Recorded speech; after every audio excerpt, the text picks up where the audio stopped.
Olá, pessoal! Tudo jóia? Sejam muito bem-vindos ao nosso OAB na TV de hoje. Hoje o nosso tema é saúde. Sim, você sabe quais são os seus direitos relacionados à saúde? Você que quer aí, precisa de uma consulta, precisa de um atendimento médico, precisa tomar uma decisão e não sabe? Pois hoje a gente vai tratar deste assunto. Já estou aqui com o meu convidado, apresento a vocês, Dr. René Viana, ele que é presidente da Comissão Especial de Direito Médico e Saúde da OAB Bahia. Dr. René, tudo jóia? Seja bem-vindo. Olá, Milena, muito obrigado pelo convite. Olá a todos que nos acompanham no programa gravado e também ao vivo pelo Instagram. Satisfação imensa sempre contribuir, enriquecendo não só os debates jurídicos acerca do tema, mas principalmente contribuindo também com a sociedade.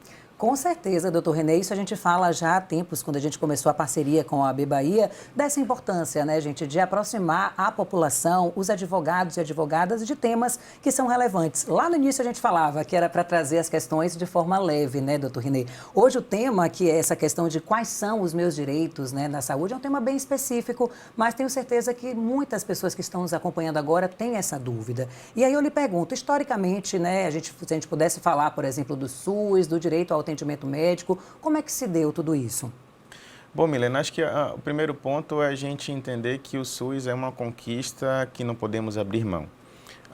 Principalmente esse momento que vivenciamos da pandemia, mais do que comprova a importância de um sistema único de saúde forte e 100% disponível à população. Não fosse ele, estaríamos numa situação ainda pior. Mas nem sempre foi assim. O SUS ele nasce a partir da Constituição Federal, promulgada em 1988. Antes disso, somente aproximadamente 30 milhões de brasileiros tinham acesso à saúde e vinculado ao sistema de previdência social, ou seja, aqueles que estavam vinculados à classe trabalhadora e que faziam a contribuição. O restante da população, ela estava à margem disso, dependia de caridade ou de filantropia. Então, a partir do momento em que a Constituição estabelece a criação do Sistema Único de Saúde e, posteriormente também, com a entrada em vigor da Lei Orgânica da Saúde, nós temos a formação do Sistema Único de Saúde. E isso traz para a população um sistema de saúde gratuito, universal e igualitário. Acho que o mais importante de tudo isso é compreender que se tratou de uma conquista para a coletividade e que nós não podemos abrir mão dele jamais. Com certeza. Aí você que está em casa, né, em meio a toda essa situação que a gente está vivendo, em meio a uma pandemia, ao acesso e não acesso à saúde, as dificuldades também por conta das dimensões territoriais do nosso país, está se perguntando, doutor René, e o que é que fala a Constituição sobre esse acesso à saúde? Se a gente pudesse, sei que são muitas coisas, mas de forma objetiva e naquela linguagem coloquial que também na saúde, para o acesso ao direito da saúde, é importante, o que é que fala a Constituição, né, com relação a isso? Bom, acho que a primeira compreensão e que todo mundo que se debruça sobre a leitura do artigo 196 da Constituição Federal é que a saúde é um direito de todos e um dever do Estado. Mas existe um segundo trecho desse artigo que também é muito importante. É a forma como ela se desenvolve, qual é a finalidade. Então, primeira compreensão de que a assistência à saúde da população, ela vai se dar tanto pela União, quanto pelo Estado, quanto pelos municípios, inclusive também o Distrito Federal. Cada um dentro da sua parcela de execução dos serviços, tá? Como planejado, tá? A partir da Lei Orgânica da Saúde, a 8080/90. Fora isso, nós temos também uma participação ativa da população, compreendendo quais são as particularidades de cada região. Você pontuou muito bem há pouco que nós vivemos em um país com dimensões continentais. Então, as realidades nos diversos rincões do nosso país são distintas. Os agravos que normalmente se apresentam, por exemplo, no sul do país, não são os mesmos que para a gente no Nordeste. As doenças que habitualmente se apresentam são diversas. Então, existe, claro, um modelo central apresentado para todo o país, mas também um desenvolvimento individualizado para cada região. Então, essa percepção, ela é muito positiva e muito importante. Doutor Renê, falando dessa importância, né, do acesso à saúde, do que a gente tem que estar atento a todo momento, aqui na TV, inclusive, falando de política também, hoje aqui de saúde, mas o que a gente vê muito hoje em dia são as fake news, né? E agora na pandemia a gente ficou alerta para tantas questões, falando da vacinação, falando da validade ou não de pesquisas científicas. O senhor que faz parte, né, que até nem lhe apresentei, gente, nem falei, né, qual a função do doutor Renê hoje na UAB, ele é presidente da Comissão Especial de Direito Médico e Saúde da UAB, e aí por isso que a gente está aqui hoje entrevistando ele, trazendo esse tema que é tão importante para a nossa sociedade, com relação às fake news, né, doutor Renê? O que é que tem chegado para vocês lá da comissão a respeito disso? Qual a mensagem, qual o direcionamento você falaria para a população mesmo com relação a acreditar no que tudo que lê, em tudo que recebe pelas redes sociais ou pelo WhatsApp, por exemplo? Que mensagem você diria e como é que está a proporção disso hoje em se tratando de um momento tão complicado que é a pandemia? Milena, eu te digo com toda certeza, a Comissão de Direito Médico da Saúde da UAB Bahia, ela foi demandada no último ano e meio como jamais foi ao longo de sua história. Discussões incessantes, uma necessidade de respostas e, sobretudo, de combate muito aguerrido à disseminação das fake news. As fake news, no geral, elas já são um absoluto desserviço à sociedade. Nós não podemos pensar num país que cresce culturalmente e que vê o desenvolvimento de sua sociedade amparado na disseminação de notícias inverídicas. Isso, por si só, já é um grande descompromisso social. Quando nós enveredamos para a área da saúde, se torna ainda mais grave, porque necessariamente estamos falando de vidas humanas. Tá? A desinformação, a notícia inverídica, fake news na área da saúde pode conduzir à perda de vidas humanas. No contexto da pandemia, isso já se demonstrou de forma gravíssima. No momento inicial, nós tínhamos uma dificuldade muito grande de compreender no que estávamos imersos. Enquanto país, o mundo todo estava com uma série de dúvidas nesse sentido. Nós não sabíamos o que a pandemia nos traria, nós não sabíamos como enfrentá-la adequadamente. Mas, com o passar dos meses, logo após o terceiro, quarto mês, nós já tínhamos elementos científicos que permitiram a adoção de medidas mais eficazes. Como? Nós não tínhamos medidas de combate direto à pandemia. Mas nós tínhamos métodos de prevenção ao adoecimento, que era justamente o distanciamento social, a utilização de equipamento de proteção individual, que é a máscara, enfim. E no desenvolver disso, foram naturalmente surgindo hipóteses científicas, até aí não há nenhum tipo de problema que se investigue a eficácia, tentando justamente identificar formas de combater esse vírus.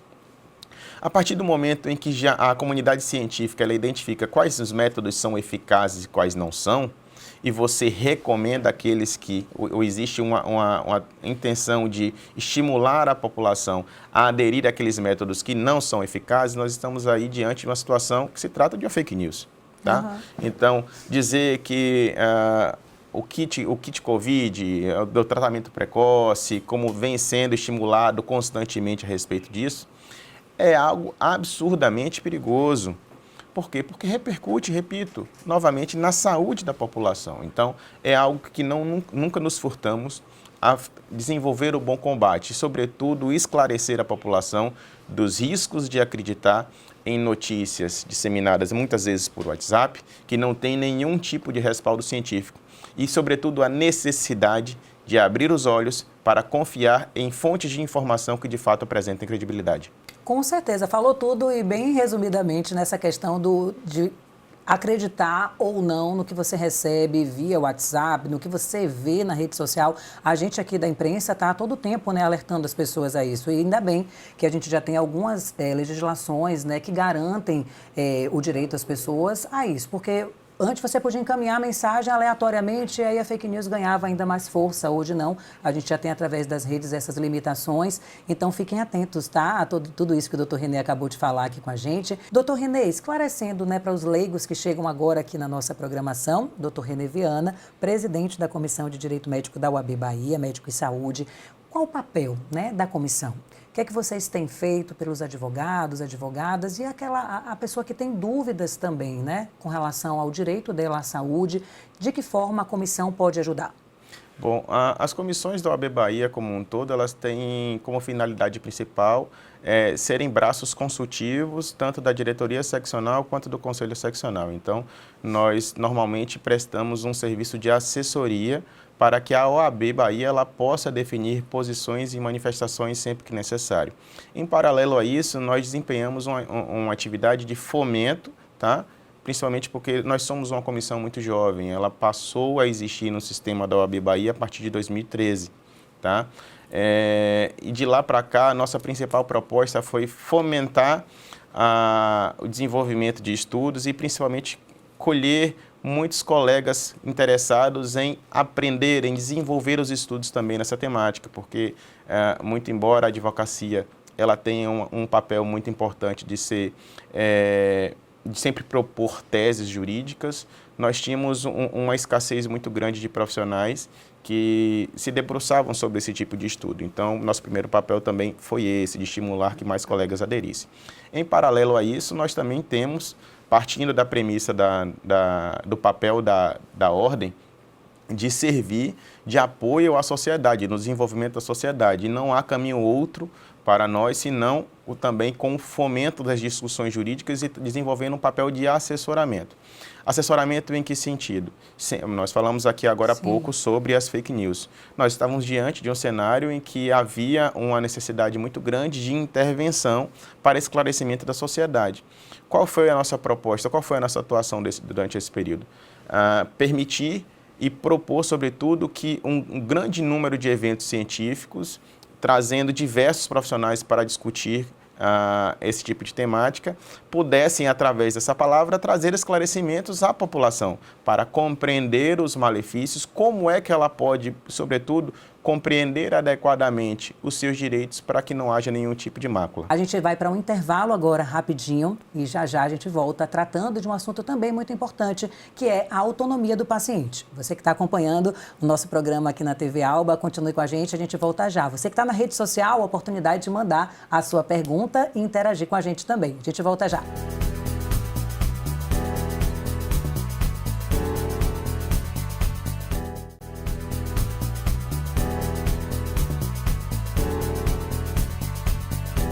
Estamos de volta aqui com o nosso OAB na TV. Você que está acompanhando a nossa transmissão pela rede social, mande sua pergunta. Você que está na TV Alba, fique sempre ligado na reprise do nosso programa. E se ainda não se inscreveu no nosso canal no YouTube, é muito fácil. Vai lá no seu aparelho, coloca YouTube TV Alba, já se inscreve no botãozinho vermelho e você vai ficar muito bem informado, não só dos programas aqui da nossa grade, como também de todas as notícias do Legislativo baiano.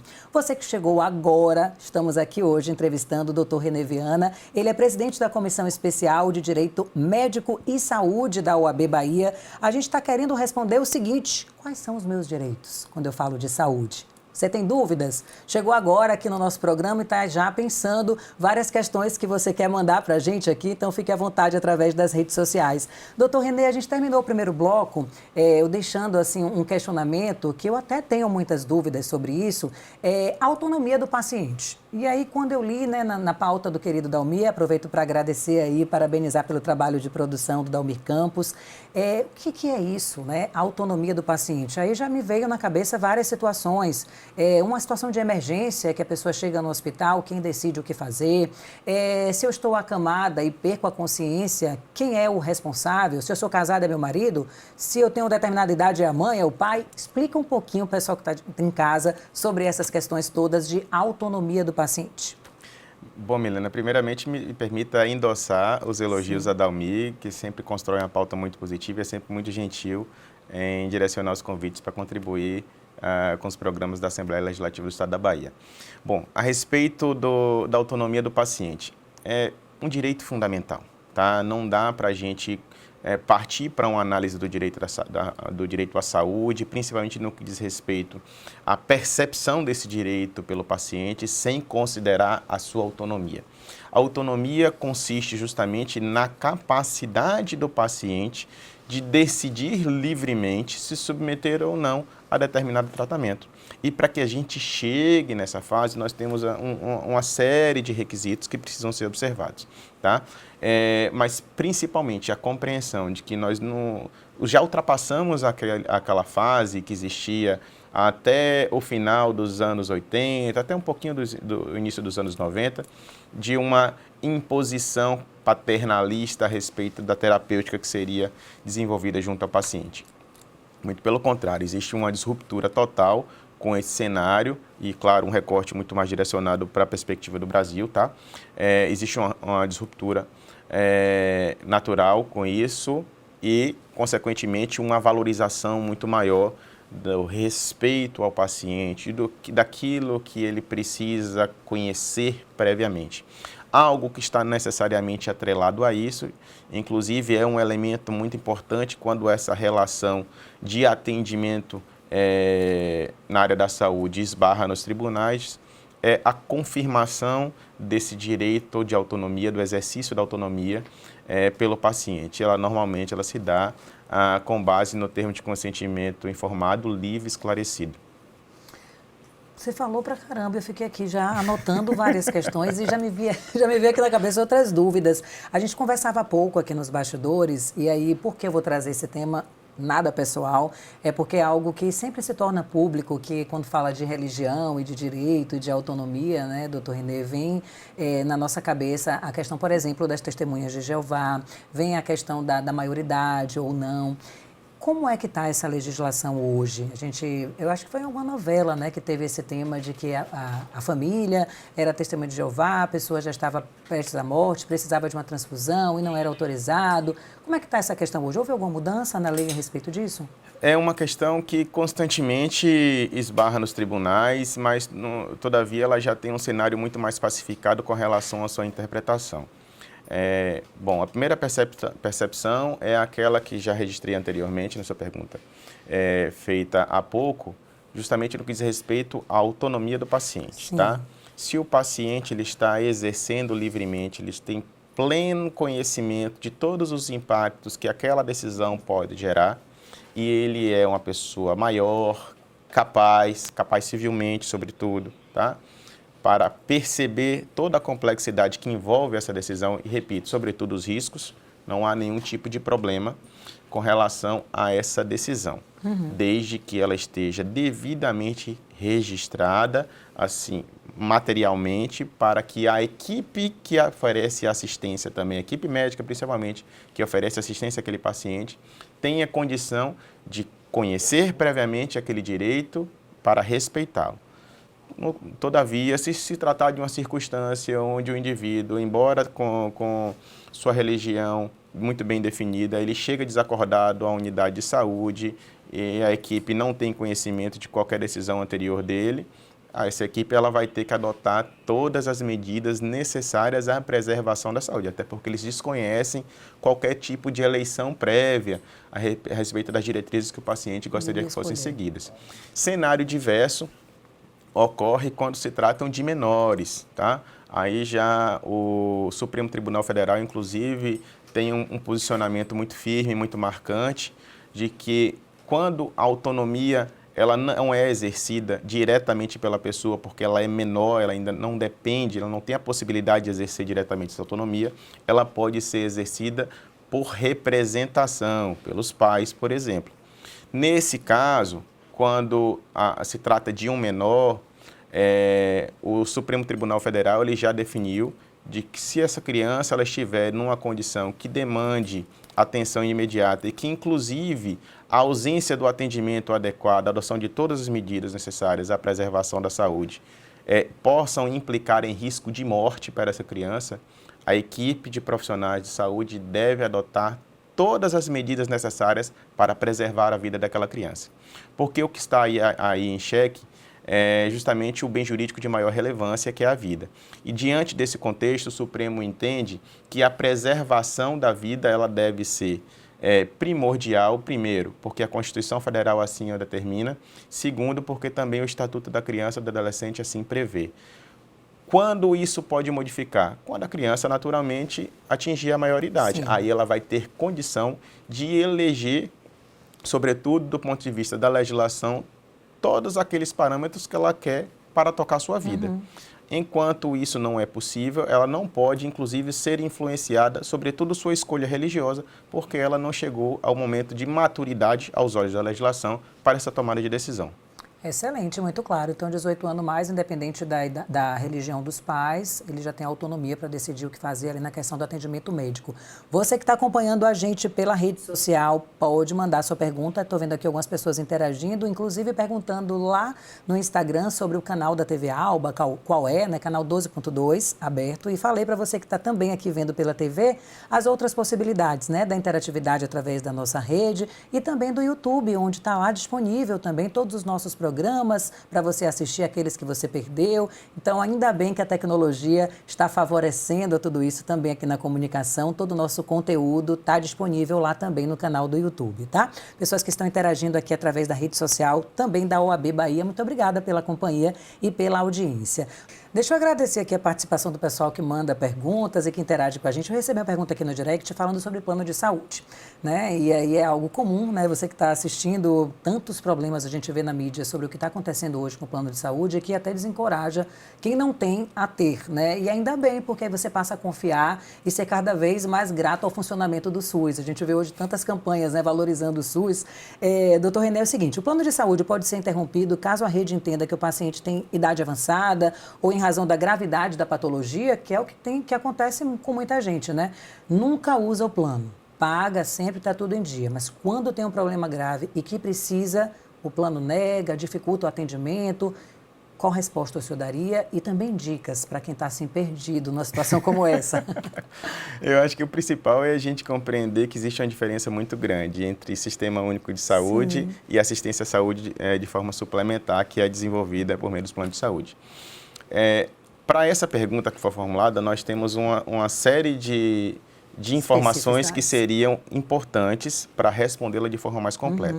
Eu vou tentar aqui supor quais sejam algumas dessas respostas para justamente tentar trazer numa linguagem mais clara algo que possa ajudar. Sim. Bom, a primeira percepção é que os planos de saúde, eles são contratos de trato sucessivo. Então, a interrupção desse contrato, ele não pode se dar a qualquer tempo, sobretudo quando se trata de planos individuais e planos familiares, tá? Que nós temos uma diferenciação entre planos empresariais, planos coletivos por adesão, os planos individuais e familiares, enfim, uma infinidade de contratos na área da saúde suplementar. Partindo dessa premissa, somente porque o indivíduo ele atingiu uma determinada idade ou porque ele foi acometido por uma enfermidade de alta complexidade, que essa enfermidade, por exemplo, cujo tratamento em desenvolvimento possa estar gerando um elevado custo para o plano de saúde, isso não é, aos olhos da legislação, justificativa plausível para a rescisão do contrato. Se o beneficiário estiver diante de uma situação como essa, ele deve sim buscar os seus direitos para não permitir que esse tipo de injustiça permaneça. Outra dúvida, doutor René, a gente falou aqui, né, sobre essa questão do plano de saúde, mas me preocupa também hoje uma questão dos medicamentos, né? Às vezes a pessoa não tem condição, né, do acesso àquele medicamento para o tratamento. A gente vê, inclusive, hoje várias campanhas, né? Vaquinhas virtuais pedindo ajuda para tratamento no exterior. Até que ponto a gente pode ter esse direito garantido à utilização do medicamento se eu não tenho condição de comprar? Bom, a Lei Orgânica da Saúde, ela estabelece que a assistência à saúde ela vai se dar de forma integral, tá? Inclusive com a atenção farmacêutica, a dispensação de medicamentos. Então, os medicamentos de alto custo, todos aqueles envolvidos no tratamento do paciente, eles serão todos cobertos pelo Sistema Único de Saúde. No entanto, nós precisamos ter uma noção muito clara de que não se trata de um direito universal absoluto, tá? Então, existe um limite para a dispensação de medicamentos, existe um limite para o asseguramento de tratamentos. E qual é esse limite? O limite é a evidência científica que é dedicada para cada uma dessas incorporações de tecnologias, seja de novos tratamentos, seja de novos fármacos, tá?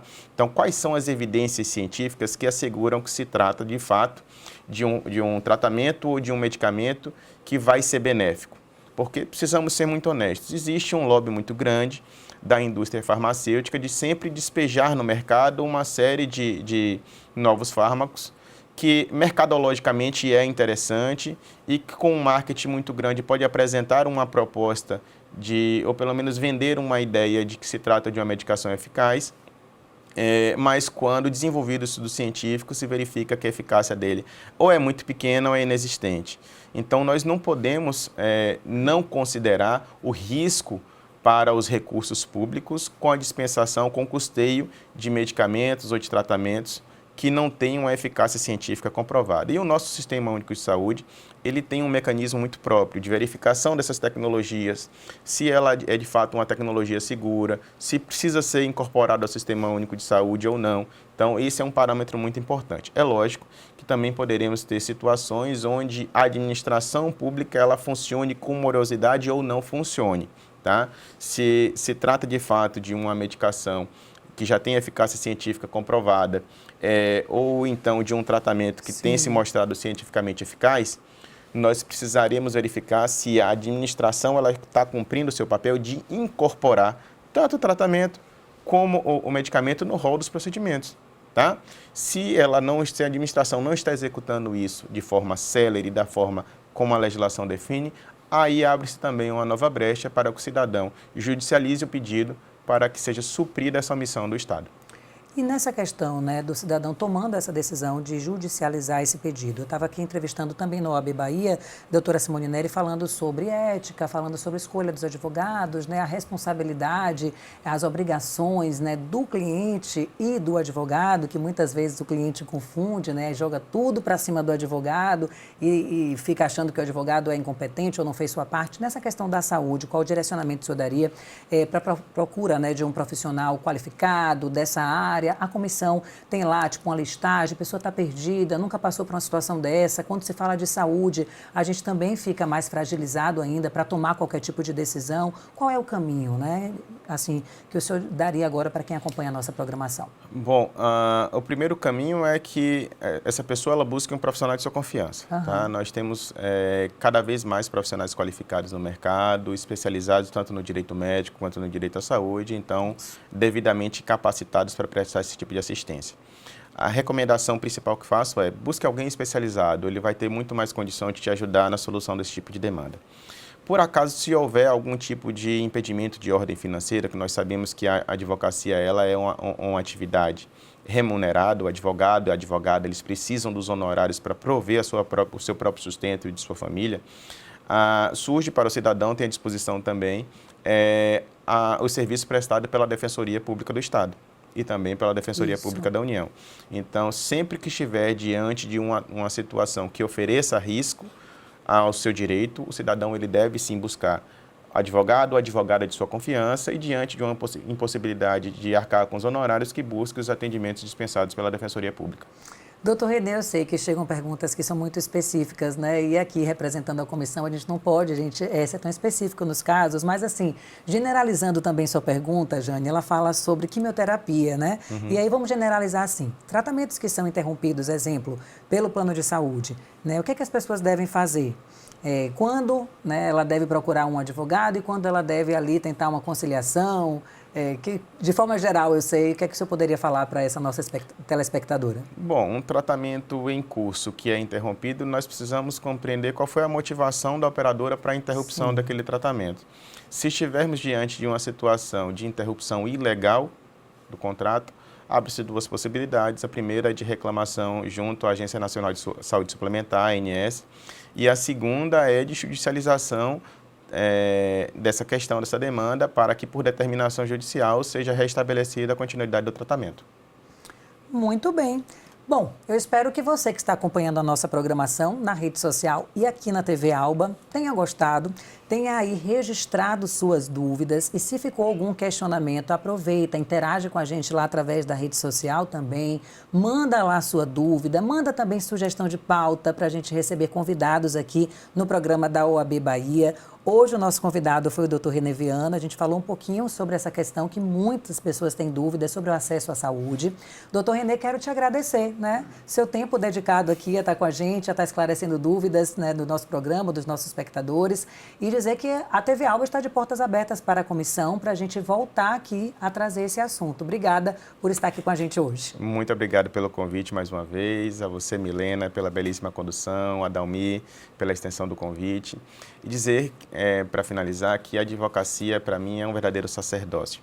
E a contribuição com a AB também se dá por um compromisso com a classe e com a sociedade. É a forma que eu tenho de devolver aos meus colegas, de devolver à sociedade um pouco de tudo aquilo que recebemos. Sim. Acredito muito que não viemos aqui nesse mundo somente para viver de forma profana ou para nos atrelarmos somente aos nossos interesses particulares. Nós temos um compromisso social muito maior, nós temos um compromisso no mundo muito maior, e é justamente a partir da contribuição singular de cada um de nós que nós conseguimos construir algo de forma coletiva. Então, espero ter contribuído, estarei sempre à disposição para mais contribuições.